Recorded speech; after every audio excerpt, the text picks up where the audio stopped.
O segundo Web Encontro Vital para o Brasil foi organizado em comemoração aos 120 anos da entrega das primeiras ampolas de soro antiofídico à população brasileira por Vital Brasil, em 1901. Esse evento foi realizado pelo Instituto Vital Brasil, pela Rede Vital para o Brasil e pela Casa de Vital Brasil. Tivemos o apoio da Fundação de Amparo à Pesquisa Carlos Chagas Filho, a FAPERJ, do Estado do Rio de Janeiro.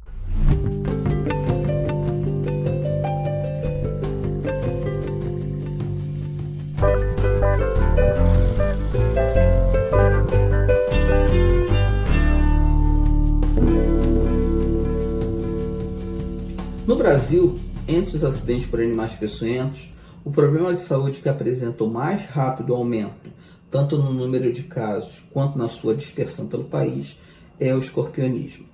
Para discutir esse assunto, convidamos alguns dos principais estudiosos do tema e nesse vídeo vocês poderão acompanhar as falas dos pesquisadores que compuseram uma das melhores mesas redondas do evento. Professor Pedro Pardal, da Universidade Federal do Pará, a professora Palmira Cupo, da USP de Ribeirão Preto, a jovem pesquisadora Ana Caroline, da Universidade Federal da Bahia, e do Dr. Carlos Olortegui, da Universidade Federal de Minas Gerais. Para iniciar o vídeo, vamos assistir a palestra do Dr. Adolfo Borges, da Universidade Central da Venezuela, que abordará o tema o escorpionismo na América Latina e no Caribe.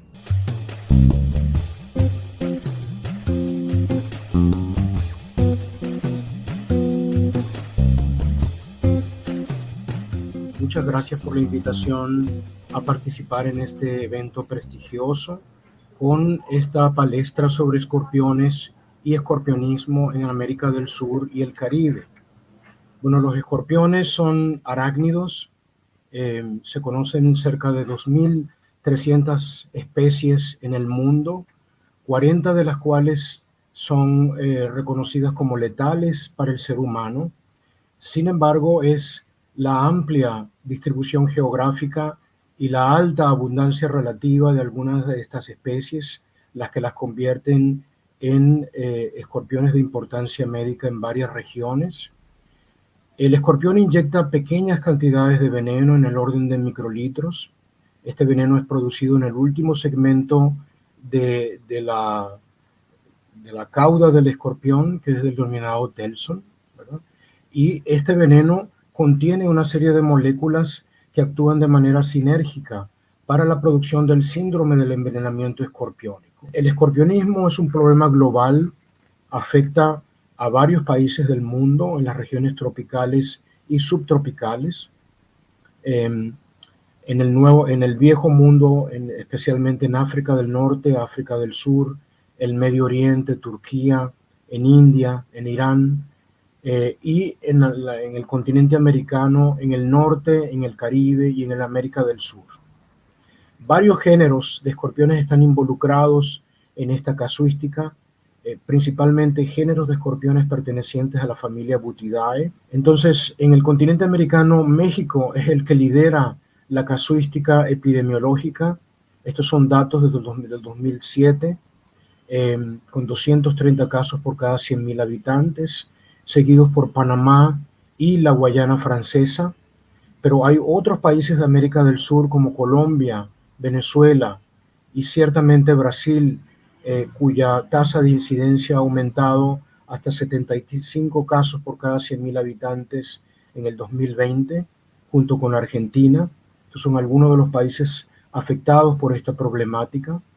Desafortunadamente no hay datos epidemiológicos acerca de la incidencia y la mortalidad por escorpionismo en varios países como Ecuador, Perú, Bolivia, Paraguay, Guyana y Surinam, especialmente en el caso del Ecuador y del Perú, que comparten varias especies de importancia médica con la Amazonía brasilera y de la Guayana francesa, en donde se ha estimado que la casuística puede llegar hasta 200 casos por cada 100.000 habitantes.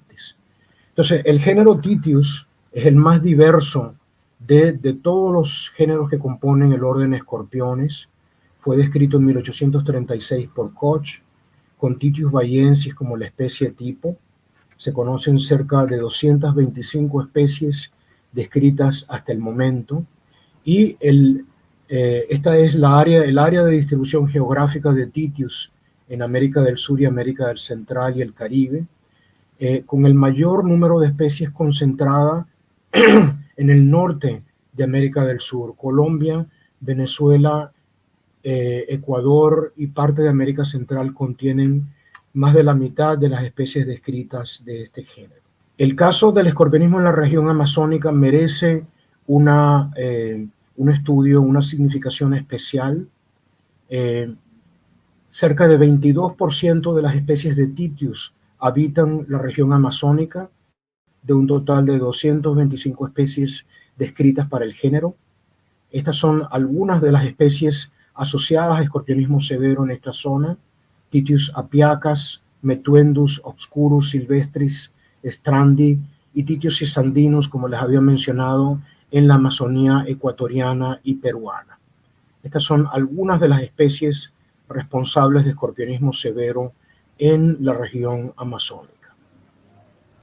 Sea cual sea el mecanismo fisiopatológico de estos venenos, este debe ser común a especies que habitan a más de 3.000 kilómetros de distancia unas de otras, como es el caso de Titius cisandinus y de Titius obscurus, y esto apunta hacia la existencia de un gradiente filogenético y toxinológico de especies relacionadas. Entonces, esta diversidad morfológica y clínica plantea varias preguntas de investigación que deberán ser respondidas en el curso del tiempo. En primer lugar, la posibilidad de agrupar estas especies usando criterios distintos a la morfología a fin de permitir un análisis más objetivo de estos venenos. La morfología, lamentablemente, carece de suficientes criterios como para diferenciar estas especies de una manera definitiva. En segundo lugar, la posibilidad de diseñar antídotos que permitan la neutralización de un espectro más amplio de estos venenos. Y, por último, los mecanismos que explican la producción de diferentes toxinas con diferente especificidad por especies aún relacionadas, muy relacionadas desde el punto de vista evolutivo. Entonces, ante este escenario tan complejo, solo 3 antivenenos son producidos en América del Sur para el tratamiento del envenenamiento por Titius, que es el género de escorpiones más diverso del planeta. Tres instituciones productoras en el Brasil generan sueros contra Titius cerulatus: el Instituto Butantan, la Fundación Ezequiel Díaz y el Instituto Vital Brasil. Una institución fabrica en Argentina suero contra Titius carrilloi, y en Venezuela se produce antiveneno contra Titius discrepans. Estos son los 3 únicos antivenenos anti-Titius fabricados en América del Sur. Entonces, agrupando la evidencia toxinológica, filogenética y clínica disponible hasta el momento, podemos decir que esta evidencia es congruente con la existencia de grupos de afinidad entre las especies de Titius de importancia médica en América del Sur.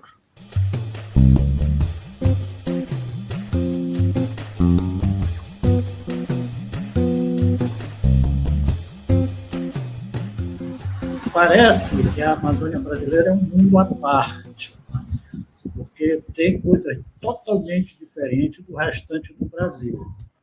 Referente ao Brasil, o escorpionismo é um problema de saúde pública.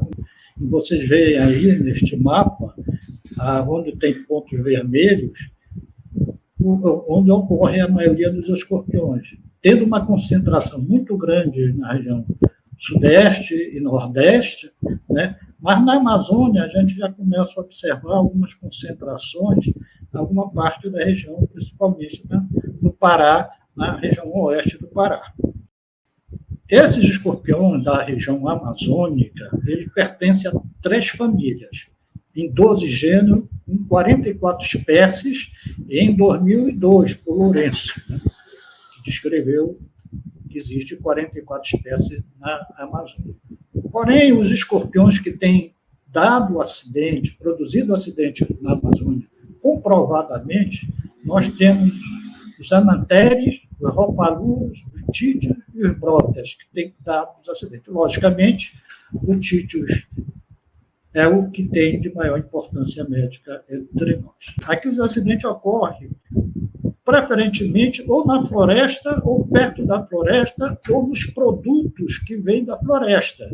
Por exemplo, nós temos algumas frutas que são preferencialmente que vêm escorpião, como aqui as pupunhas, temos tucumã lá em Manaus, mas tem locais dentro das casas, mas se você prestar atenção, está muito relacionado às florestas. Mas dos estados que mais contribuem com o número de acidentes é o Pará, com 37,8% dos acidentes. Em segundo, o Tocantins, com 33,4%. Então, são os lugares que mais são registrados acidentes por escorpião na Amazônia brasileira. O tratamento do envenenamento por Tite obscurum no Pará, ele tem se observado que o antiveneno não reduz significativamente a gravidade de manifestações musculares e cerebrais. E também, quer dizer, a gente acha que com isso deve ser feito um estudo para ver se de fato, né, mostrar a eficácia desse soro antiescorpiônico aplicado no Brasil, que é feito com títulos para título cerulatus, para ver se essa eficácia de fato ocorre aqui no Pará ou não. Eu acho que não, porque na clínica a gente vê que a gravidade das alterações de mioclonias, taxias, disartrias, né, dismetria não melhoram. Melhoram essas mioclonias com benzodiazepínicos. Muitos pacientes se beneficiam usando-se o benzodiazepínico. Isso eu já tinha visto quando eu comecei a trabalhar nessa região, em 1972, eu aplicava benzodiazepínico já desde essa época, a gente já observava que existia essa melhora nos pacientes.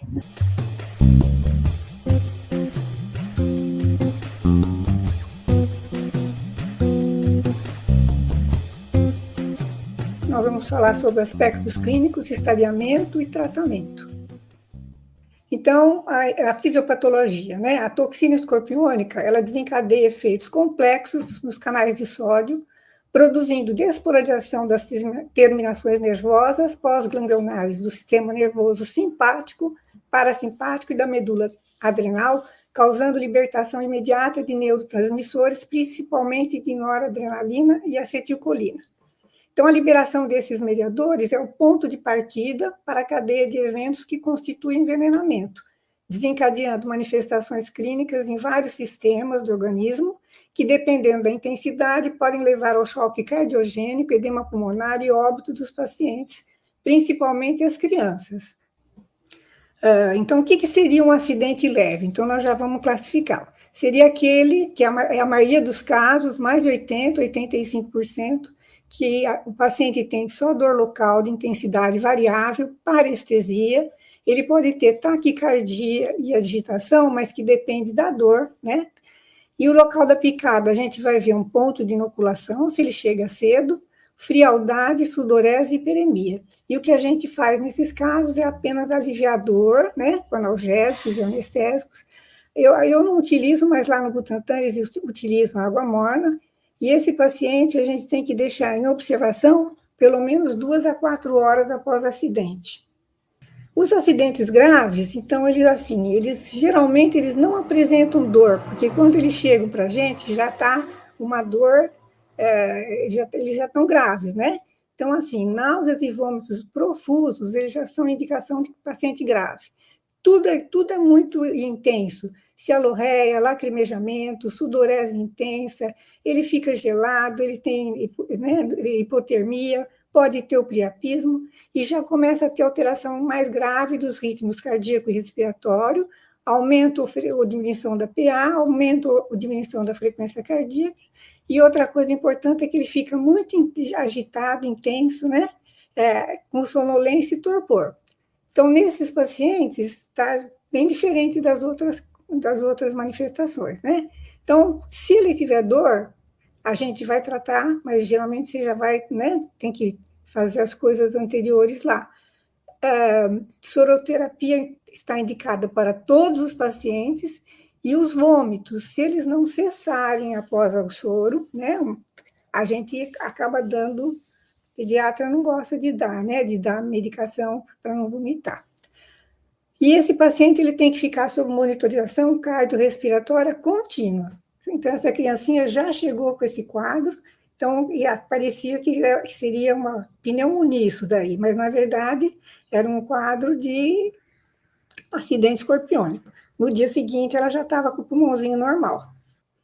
Então, como que a gente vai saber se um paciente com escorpionismo grave vai evoluir para insuficiência cardíaca ou edema pulmonar quando ele já não chega assim? É o paciente que ele melhora de toda a sintomatologia geral, mas nas primeiras horas ele não sua mais, né? Mas ele vai evoluir nas primeiras horas, aumentando a frequência cardíaca e respiratória, progressivamente, com ou sem dependência de O2. Então, por isso que esse paciente, nas primeiras 24 horas, ele tem que ser bem observado. E, com certeza, esse paciente vai apresentar alterações laboratoriais das enzimas cardíacas, do eletro e do eco.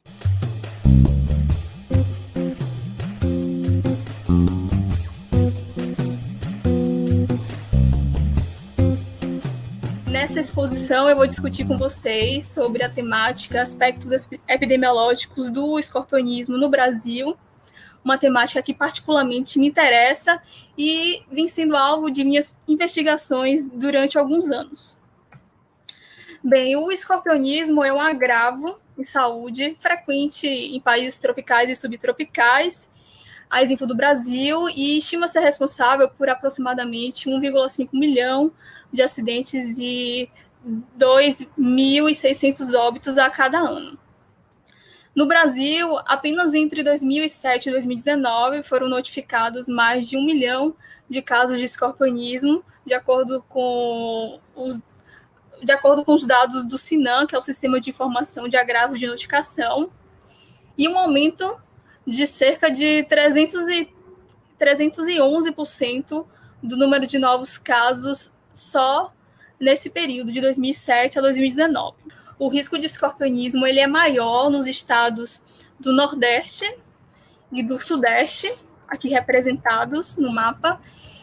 Nessas regiões é comum a presença de domicílios em aglomerados subnormais, a exemplo das favelas, que são resultados da urbanização acelerada das últimas décadas, que não acompanhou uma adequada infraestrutura e saneamento nas regiões, nas zonas urbanas, e essa precariedade de infraestrutura e de saneamento proporciona um ambiente ideal para a sobrevivência de espécies de escorpiões sinantrópicos, oportunistas, que fazem partenogenese, exemplo da espécie Tichius cerulatus e Tichius stigmus. Quando nós investigamos o processo de saúde e doença, é preciso também fazer a relação com os determinantes sociais em saúde, que são fatores sociais, econômicos, culturais, étnico-raciais, psicológicos, que influenciam tanto na ocorrência do agravo, do acidente, como também nos fatores de risco dessa população. Agora, em relação aos casos que evoluíram para óbito, o escorpionismo, o perfil epidemiológico, ele é distinto, sendo mais frequente entre crianças, né, com até 10 anos de idade, e, obviamente, a escolaridade que deveria existir não se aplica. E os acidentes que evoluem para óbito, eles são mais comuns de terem sido ocorridos na zona rural. E, por fim, tentando contextualizar, né, o escorpionismo com o cenário da pandemia, em que as pessoas tiveram que ficar reclusas em suas casas, um ambiente favorável ao aparecimento de escorpião, por conta do acirramento da pobreza, no Brasil, foi observado que os casos de escorpionismo reduziram cerca de 11% entre 2019 e 2020, assim como os registros de acidentes que foram assistidos precocemente e tardiamente. Diferente dos óbitos, que aumentaram cerca de 70% no período, assim como os registros de óbitos cujos indivíduos foram assistidos precocemente e tardiamente.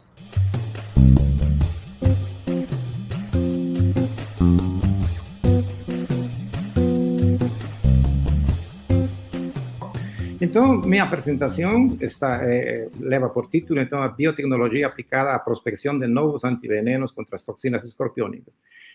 Apesar que, inicialmente, o tema foi um pouco mais amplo, eu queria focalizar nesse aspecto de produção de antivenenos utilizando essas novas biotecnologias. Em lado esquerdo, podemos verificar que os signos e sintomas que ocorrem em pacientes picados por esse escorpião. Podemos observar que antes da soroterapia, em barras sem cor, as manifestações características desse acidente, como muito bem falou a professora Palmira, e após soroterapia seriam os gráficos coloridos, as barras coloridas. Então, podemos observar que após a soroterapia, praticamente todos, menos a taquicardia e talvez a taquipnea, não? Quase todas essas manifestações são diminuídas ou abolidas após o tratamento com antiveneno.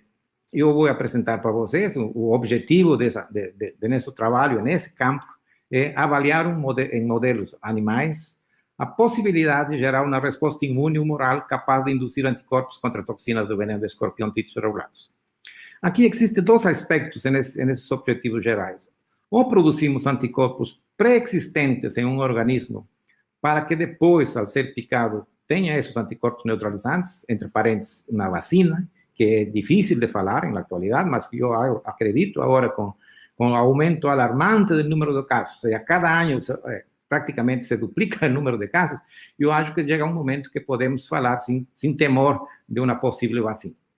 E temos antipeptídeos correspondentes a determinadas regiões capazes de induzir esses anticorpos que reconhecem a proteína inteira e ainda o neutralizam, nós passamos então a um estudo com as toxinas, na verdade, né? E sabe-se, que também foi falado hoje, que as toxinas responsáveis que mimetizam o efeito total do veneno inteiro do Titus regulatus são as toxinas para canal de sódio. Então, nosso enfoque principal era, vamos estudar essas toxinas, essas neurotoxinas ou toxinas para canal de sódio e tentar verificar qual que é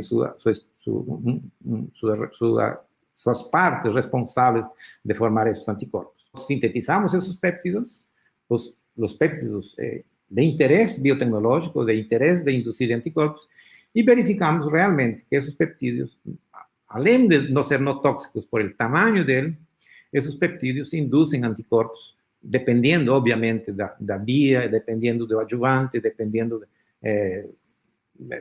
alguns fatores que da solubilidade, sobretudo, desses peptídeos, nós podemos induzir anticorpos neutralizantes. Então, através de engenharia genética, nós pensamos, vamos a produzir uma proteína que leve apenas uma proteína, que nós chamamos uma proteína quimera ou uma proteína recombinante multiepitópica, que nós chamamos. Então, nós fazemos essa transformação, a seleção, expressão, purificação dessa proteína. Essa proteína foi produzida em E. coli. Então, é uma proteína que leva epítopos de toxinas, de todas as toxinas de canal de sódio, para canal de sódio, as mais importantes. Leva, ademais, 2 peptídeos da proteína não tóxica e ainda leva peptídeos da hialuronidase. Então, nós temos uma proteína que não é tóxica, isso é importantíssimo, não é nada tóxica, nós injetamos hasta 10 vezes a DL50 correspondente ao veneno e não induz nenhum sintoma clínico nos animais imunizados, e nós utilizamos, então, coelhos e camundongos para verificar se essa proteína era capaz de induzir esses anticorpos que nós estávamos querendo.